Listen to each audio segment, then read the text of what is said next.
Hi friends, எல்லோரும் எப்படி இருக்கீங்க? நல்லா இருக்கீங்களா? இன்றைக்கி நம்ம சென்னை ஹாட் சமையலில் ஒரு சுவையான நல்ல டேஸ்ட்டில் சோயா பால் மஞ்சூரியன் தான் செய்ய போகிறோம். இப்போ நம்ம செய்ய ஆரம்பிச்சிடலாம். சுடுதண்ணியை நல்லா கொதிக்க வச்சுடுங்க. சோயா பால்ஸ் ஒரு 100 கிராம் அளவுக்கு அதில் சேர்த்துருங்க. நல்லா ஒரு கொதிச்சதுக்கப்புறம் ஸ்டவ்வை ஆஃப் பண்ணிவிடுங்க.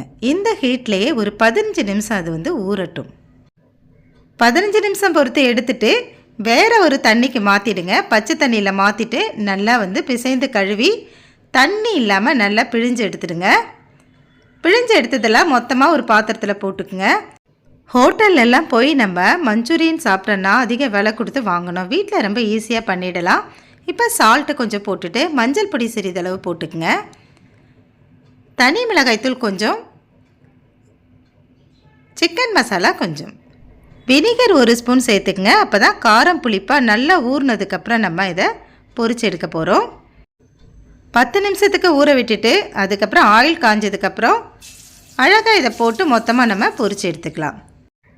கோபி மஞ்சூரியனில் நம்ம சாப்பிட்ருப்போம், ரொம்ப டேஸ்ட்டாக இருக்கும். அந்த சுவை ரொம்ப ரொம்ப நல்லாயிருக்கும். அதே போல் அதை விட பிரமாதமான சுவையில் இது இருக்குங்க.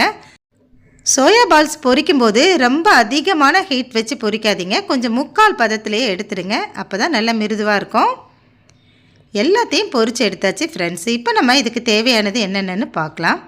அதே எண்ணெயில் ஒரே ஒரு பச்சை மிளகாய், ஒரு 4-5 பல்லு பூண்டு கட் பண்ணி சேர்த்துட்டேன். கொடமிளகாய் கொஞ்சம் சேர்த்துக்குங்க. பெரிய வெங்காயம் 1 எடுத்து நல்லா இதழாக பிரித்து கொஞ்சம் பெரிய பீசஸாகவே கட் பண்ணி இதில் சேர்த்துக்கலாம். எல்லாத்தையும் போட்டு கொஞ்சம் நல்லா வதக்கி விடுங்க.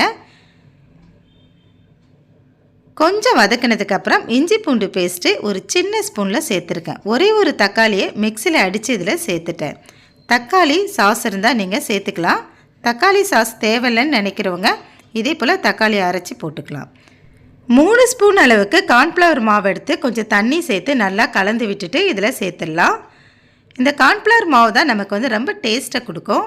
இப்போ இதில் சேர்த்ததுக்கப்புறம் கொஞ்சமாக வினிகர் சேர்த்துக்குங்க. ஆல்ரெடி கொஞ்சம் வினிகர் போட்டு நம்ம சோயா பால்ஸ் பொரிச்சு எடுத்துருக்கோம். அதனால் கொஞ்சம் வினிகர் சேர்த்துட்டு பொரித்து வச்ச சோயா பால்ஸை இதில் சேர்த்துடலாம். எல்லாத்தையும் நல்லா கலந்து விட்டுருங்க. கலந்து விடும்போது கமகமன வாசனையாக சாப்பிடணும் போலவே இருக்குது.